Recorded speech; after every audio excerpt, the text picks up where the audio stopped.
معزز سامعین و سامعات، راہ ہدایت شمارہ نمبر 2 جس کی نظر ثانی کرنے والے ہندوستان کے معروف و مشہور مؤقر علماء کرام فضیلت الشیخ عبد الحسیب عمری مدنی حفظہ اللہ اور فضیلت الشیخ عبد الرحمن محمدی مدنی حفظہ اللہ ہے۔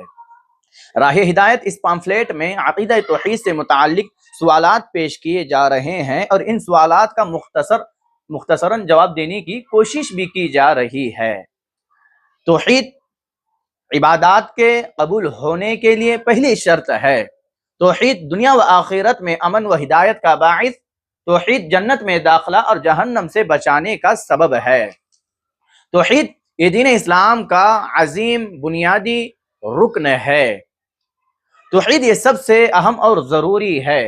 آج کے اس پرفتن دور میں انسانیت شرک، بدعات، غلط عقائد، غلط راستوں میں پڑی ہوئی ہے۔ توحید سے مکر کر، صحیح منہج سے مکر کر کے، کتاب و سنت کا جو صحیح پلیٹ فارم ہے اس سے ہٹ کر کے جو دوسرے راستے طور طریقے اپنا رہی ہے، ان تمام راستوں سے انسانیت کو بچا کر کے کتاب و سنت کی طرف لانا ہے۔ تو یہی ہماری ادنا سی کوشش ہے تقریری طور پر کہ لوگوں تک حق کا پیغام پہنچ جائے، کتاب و سنت کا پیغام پہنچ جائے۔ کتاب و سنت میں جو صحیح عقائد ثابت ہے وہ صحیح ثابت شدہ عقائد ہی لوگوں تک پہنچ جائے، یہی ہماری کوشش ہے۔ رب العالمین سے دعا کریں کہ رب العالمین ہماری اس ادنا سی کوشش کو قبول فرمائے۔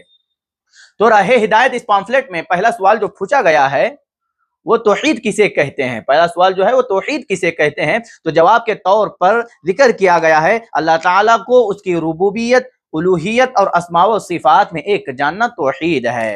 اور محمد بن عبد الوہاب رحمہ اللہ توحید کی تعریف بیان کرتے ہوئے کہتے ہیں التوحید ہوا افراد اللہ سبحانہ بالعبادہ، صرف ایک اللہ کی عبادت کرنا یہی توحید ہے۔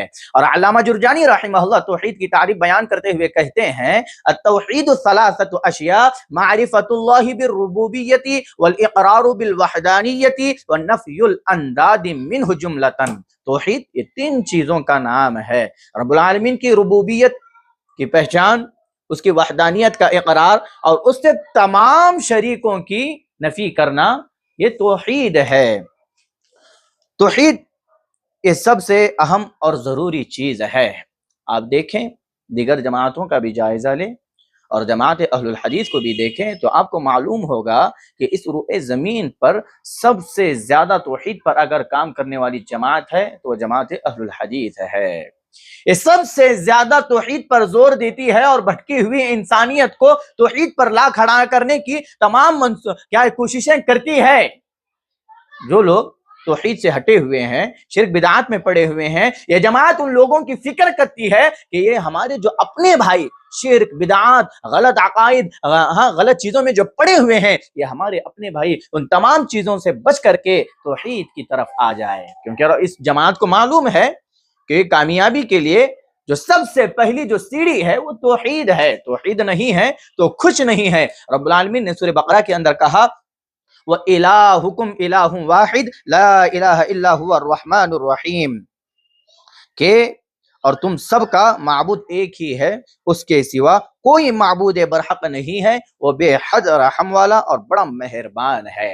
میرے بھائیوں، آپ اس آیت کریمہ میں غور کریں گے تو آپ کو معلوم ہوگا کہ اس آیت کریمہ کے پہلے ٹکڑے میں اثبات ہے، ثابت کرنا ہے۔ کیا ثابت کرنا ہے؟ کہ اللہ ہی تمہارا معبود برحق ہے، اس کے یہ ثابت کرنا ہے کہ اسی کی عبادت کی جائے گی، وہی اکیلا خالق حقیقی مالک ہے، وہی سب کا مالک ہے، اسی کی صرف خالص عبادت کی جائے گی، اس کو ثابت کرنا ہے۔ اور دوسرے جملے میں آپ غور کریں گے تو نفی ہے، انکار کرنا ہے۔ کس بات کا انکار کرنا ہے؟ اس کے علاوہ کوئی معبود برحق نہیں ہے، یعنی تمام معبودان باطلہ کا انکار کرنا ہے۔ اس آیت کریمہ میں ان لوگوں کا بھی رد ہے جو کہتے ہیں صرف بھلائی کا حکم دو، مثبت میں پیغام پہنچاؤ، نفی کو مت لاؤ، جو کہتے ہیں ان لوگوں کا بھی رد ہے۔ شریعت اسلامیہ میں اس بات کے ساتھ نفی کا بھی حکم ہے، اس بات ثابت کریں گے اور نفی جو غلط چیزیں ہیں، غلط عقائد ہے، غلط چیزوں میں جو یہ جو ہمارے بھائی پڑے ہوئے ہیں، ان تمام کا کیا ہے؟ غلط عقائد کا رد کرنا ہے۔ شریعت اسلامیہ اس بات کا مجھے اور آپ کو حکم دیتی ہے کہ اس بات ثابت کرو اور نفی انکار کرو۔ دوسری چیز اس پمفلیٹ راہ ہدایت میں جو پوچھا گیا ہے دوسرا سوال وہ یہ کہ توحید کی کتنی قسمیں ہیں؟ تو توحید کی 3 قسمیں ہیں، توحید ربوبیت، توحید الوہیت، توحید اسماء و صفات۔ آپ توحید کی ان تینوں قسموں کو قرآن مجید سورہ مریم آیت نمبر 65 میں پائیں گے۔ آپ اگر راہ ہدایت شمارہ نمبر 1 کی طرف رجوع کریں گے، وہاں کے سوالات پڑھیں گے تو آپ کو توحید کی ان تینوں قسمیں تفصیل سے مل جائے گی۔ تیسرا سوال جو پوچھا گیا ہے وہ یہ کہ توحید ربوبیت کا مطلب کیا ہے؟ جواب، یہ عقیدہ اور ایمان رکھنا کہ اللہ رب العالمین ہی ہر چیز کا خالق، رازق اور مالک حقیقی ہے، اسی نے ہم سب کو پیدا کیا اور وہی ہماری زندگی اور موت کا مالک ہے، اور ہر مخلوق کو رزق دینے والا بھی وہی ہے، کائنات کے سبھی امور اسی کی تدبیر سے انجام پاتے ہیں اور وہی ساری کائنات کا نظام چلاتا ہے، اور ان تمام امور میں اس کا کوئی شریک نہیں ہے۔ اللہ تعالیٰ کا فرمان ہے سورہ زمر کے اندر، اللہ خالق کل شیء وہو علی کل شیء وکیل، اللہ ہر چیز کا پیدا کرنے والا ہے اور وہی ہر چیز پر نگہبان ہے۔ اللہ تعالیٰ نے سورہ ہود کے اندر بھی کہا، وَمَا مِن دَابَّةٍ فِي الْأَرْضِ إِلَّا عَلَى اللَّهِ رِزْقُهَا وَيَعْلَمُ مُسْتَقَرَّهَا وَمُسْتَوْدَعَهَا كُلٌّ فِي كِتَابٍ مُبِينٍ۔ زمین میں کوئی بھی ذی روح چیز نہیں مگر اس کا رزق اللہ کے ذمے ہے، وہ اس کے دائمی خواہ عارضی مکان کو جانتا ہے، سب کچھ کتاب مبین میں لکھا ہوا ہے، ہر کسی کا رزق اللہ کے ذمے ہے۔ آپ سمندر میں رہنے والی مخلوق، دریاؤں کی تہ میں یا صحراؤں یا پہاڑوں میں، جنگلات میں، جتنی مخلوقات ہے سب کا رزق اللہ کے ذمے ہے۔ بعض ظاہر ہے، بعض پوشیدہ ہے، بعض چل کر کے اپنا رزق حاصل کر سکتے ہیں، بعض وہاں تک نہیں پہنچ سکتے ہیں، استطاعت نہیں ہے، تو تمام لوگوں کا رزق کس کے ذمے ہے؟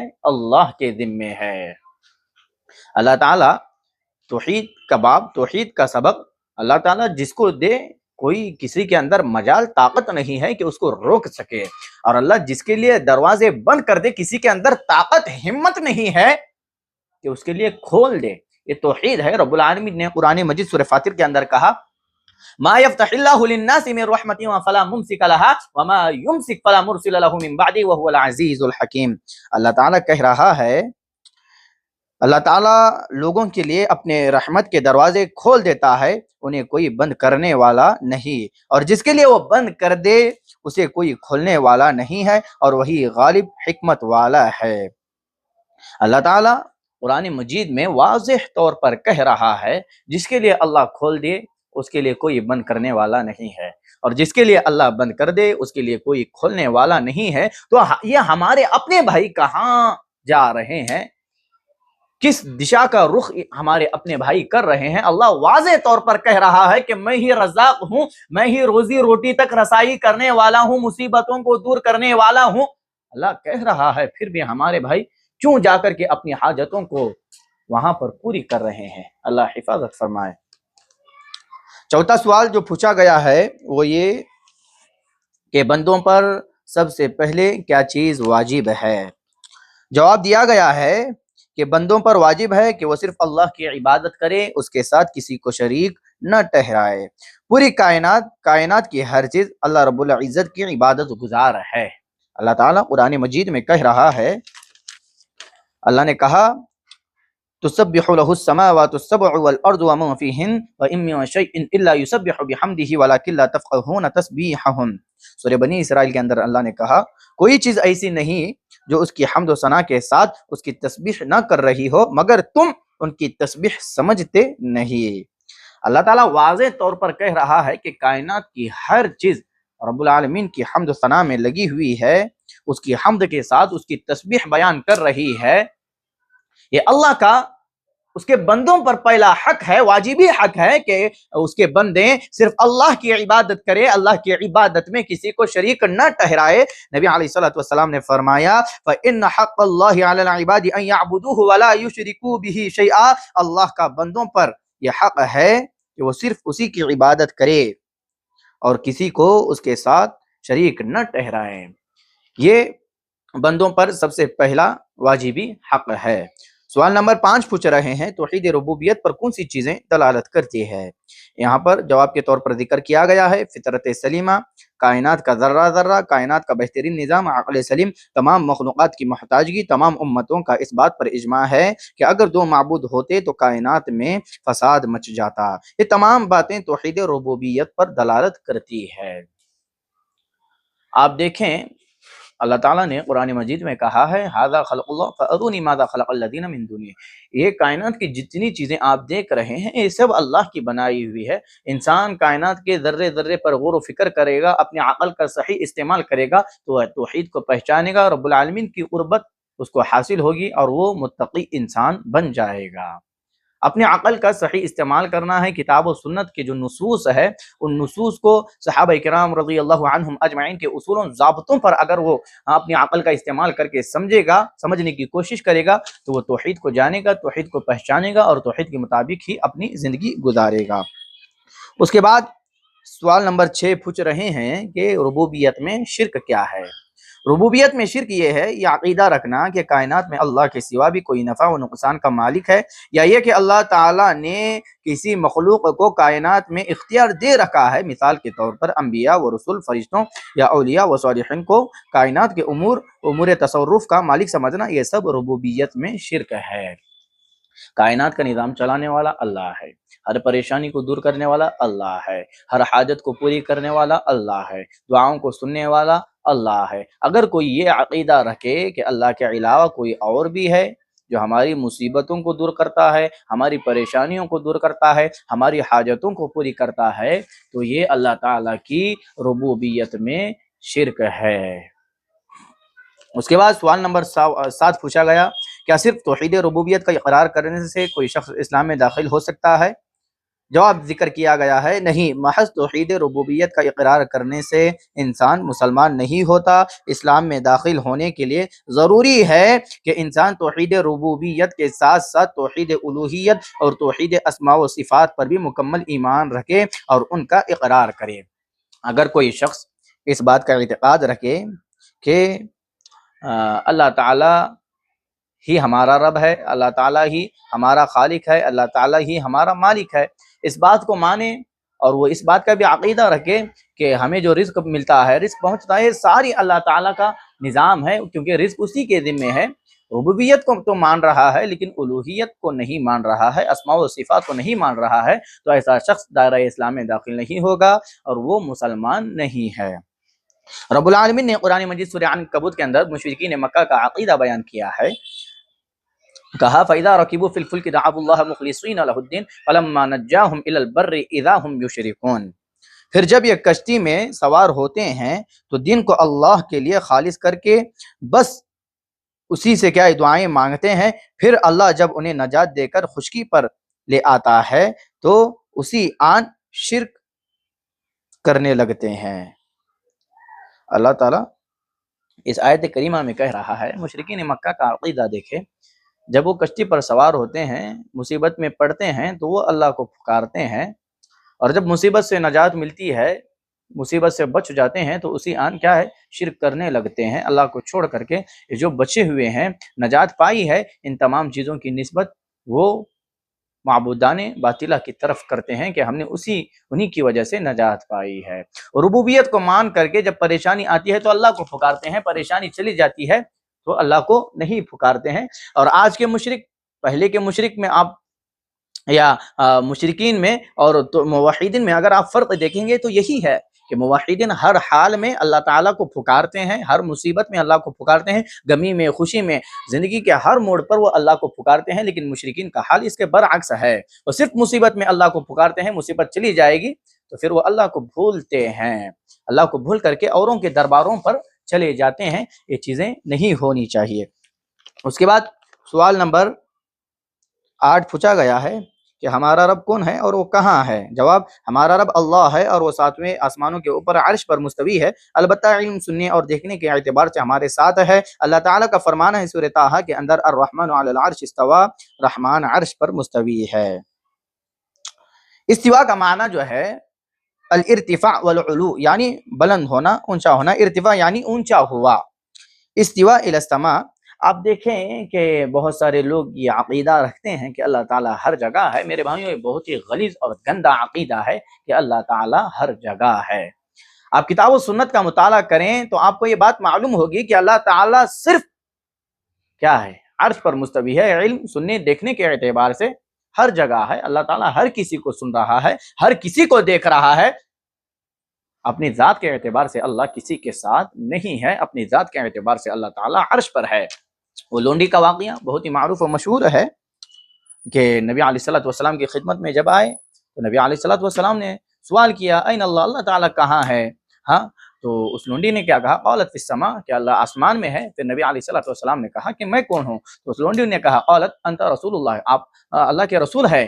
تو نبی علیہ الصلوۃ والسلام نے کہا قال اعتقها فانها مؤمنۃ، اس لونڈی کو آزاد کرو، یہ مومنہ ہے۔ تو پتہ یہ چلا، معلوم یہ ہوا کہ اللہ تعالیٰ عرش پر مستوی ہے، جیسا کہ اس لونڈی نے کہا۔ جب اسے پوچھا گیا تو اس نے کہا فی السماء، آسمان میں، مطلب عرش پر اللہ تعالیٰ مستوی ہے۔ اس کے علاوہ اور بھی بہت سارے نصوص ہے جس سے معلوم ہوتا ہے کہ اللہ تعالیٰ ذات کے اعتبار سے عرش پر ہے، اور دیکھنے سننے کے اعتبار سے ہر جگہ ہے، ہر کسی کو سن رہا ہے، ہر کسی کو دیکھ رہا ہے۔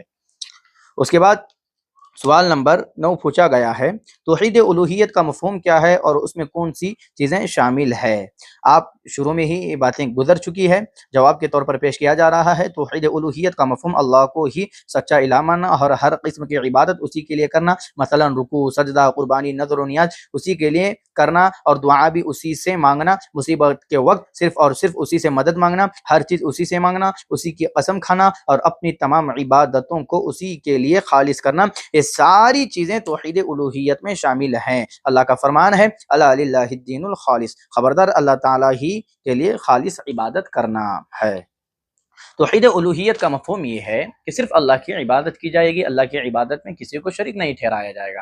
اب سجدہ اللہ کے لیے کرنا ہے، اگر کوئی شخص اللہ کو چھوڑ کر کے کسی اور کے لیے کر رہا ہے تو یہ اللہ کی عبادت میں شرک کہلاتا ہے۔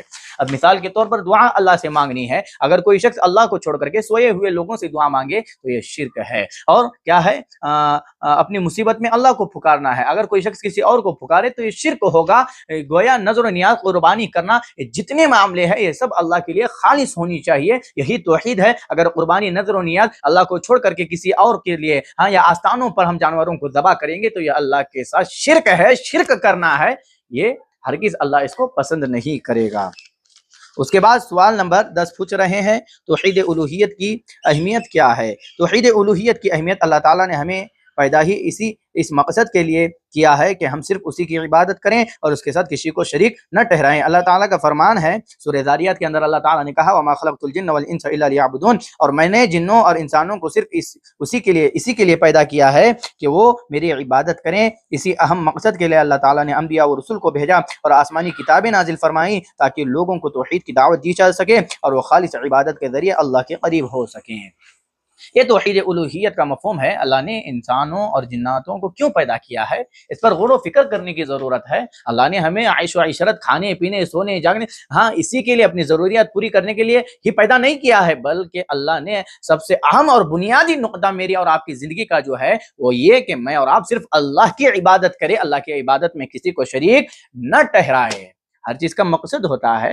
اللہ نے کائنات کو بنایا ہے، یہ کائنات کا مقصد کیا ہے؟ اللہ نے کائنات کو بنایا تو انسان کے نفع کے لیے بنایا ہے، لیکن اللہ نے انسان کو کیوں بنایا ہے، اس پر غور و فکر کرنے کی ضرورت ہے۔ اللہ نے انسان کو اپنی عبادت کرنے کے لیے پیدا کیا ہے۔ اس کے بعد سوال نمبر 11 پوچھ رہے ہیں، عبادت کی قبولیت کے لیے کیا شروط ہیں؟ عبادت کی قبولیت کے لیے 3 شرطیں ہیں، ایمان، اتباع سنت، اخلاص۔ میرے بھائیوں، اگر کسی کے پاس ایمان نہیں ہے، وہ کار خیر کرتا جا رہا ہے، بڑے بڑے اچھے کام کر رہا ہے، ایمان نہیں ہے تو اس کو کچھ فائدہ نہیں دے گا۔ ایمان ہے لیکن نبی علیہ الصلوۃ والسلام کے طور طریقے کے مطابق نہیں ہے تو وہ اس کا عمل اس کو کچھ فائدہ نہیں دے گا۔ عبادتیں ہی کر رہا ہے، دن و رات عبادتوں میں لگا رہا ہے، لیکن نبی صلی اللہ علیہ وسلم کے طور طریقے کے مطابق نہیں ہے تو اس کا کوئی عمل اس کو فائدہ نہیں پہنچائے گا۔ ایمان ہے، اتباع سنت ہے، لیکن اخلاص نہیں ہے۔ جو بھی عمل کر رہا ہے وہ اللہ کے لیے نہیں کر رہا ہے، لوگوں کی واہواہی کے لیے کر رہا ہے، لوگوں کو دکھانے کے لیے کر رہا ہے، نمازیں پڑھ رہا ہے، روزہ رکھ رہا ہے، زکوٰۃ دے رہا ہے، زندگی کے جتنے جو معاملات ہیں وہ ہر بڑے اچھے طریقے سے کر رہا ہے، لیکن اخلاص نہیں ہے تو اس کا کوئی عمل فائدہ نہیں پہنچائے گا۔ اسی لیے میرے بھائیوں یاد رکھیں، عبادت کی قبولیت کے لیے، کوئی بھی عمل قبول ہونے کے لیے 3 شرطیں ہیں۔ نمبر 1 ایمان، نمبر 2 اتباع سنت نبی علیہ السلام کی ہر موڑ پر اتباع ہونی چاہیے، نمبر 3 اخلاص ہے۔ یہ تینوں چیزوں میں سے یا ایک بھی چیز مفقود ہے تو کوئی بھی عمل آپ کو فائدہ نہیں پہنچائے گا۔ اس کے بعد سوال پوچھا جا رہا ہے کلمہ لا الہ الا اللہ کے ارکان کیا ہے؟ کلمے کے 2 ارکان ہیں۔ نمبر 1 تمام معبودان باطلہ کا انکار، نمبر 2 اللہ وحدہ لا شریک لہ کی الوہیت کا اقرار۔ لا الہ الا اللہ وحدہ لا شریک لہ کہ اللہ کی عبادت کو ثابت کرنا ہے، اور یہ جو تمام معبودان باطلہ ہے ان کا انکار کرنا ہے۔ شروع میں جو آیت ذکر کی گئی تھی سورہ بقرہ کی، وَإِلَٰهُكُمْ إِلَٰهٌ وَاحِدٌ لَا إِلَٰهَ إِلَّا هُوَ الرَّحْمَٰنُ الرَّحِيمُ، اور تم سب کا معبود ایک ہی ہے، اس کے سوا کوئی معبود برحق نہیں ہے، وہ بے حد رحم والا اور بڑا مہربان ہے۔ اس کے بعد سوال پوچھا جا رہا ہے سب سے بڑا گناہ اور ظلم کیا ہے؟ سب سے بڑا گناہ اور ظلم شرک ہے۔ اللہ کا فرمان ہے، رب العالمین سورہ لقمان کے اندر کہا، جب لقمان حکیم نے اپنے بیٹے کو کہا لا تشرک باللہ، شرک مت کرنا، ان الشرک لظلم عظیم، شرک سب سے بڑا کیا ہے؟ گناہ ہے۔ آج اپنے بچوں کی فکر کوئی نہیں کرتا ہے۔ آپ سورہ لقمان پڑھیے، لقمان حکیم نے اپنے بچے کی فکر کرتے ہوئے کہا لا تشرک باللہ۔ آج آپ بچوں کو مکاتب کی طرف نہیں بھیجتے ہیں، آپ اپنے بچوں کو کچھ سکھانا چاہتے ہی نہیں ہیں، بس دنیا دنیا دنیا۔ کہاں بچے اپنی آخرت کو بنا پائیں گے، سنوار پائیں گے؟ کہاں آپ کے لیے وہ لائق اولاد بن پائے گے؟ جب آپ ان کو دینی تعلیم ہی نہیں دلا رہے ہیں تو آپ کے لیے کیا کچھ کر پائے گی اولاد؟ آپ کی کچھ نہیں کرے گی، آپ کی بربادی ہے، آپ کی آنکھوں کی ٹھنڈک آپ کی اولاد کبھی نہیں بن پائے گی۔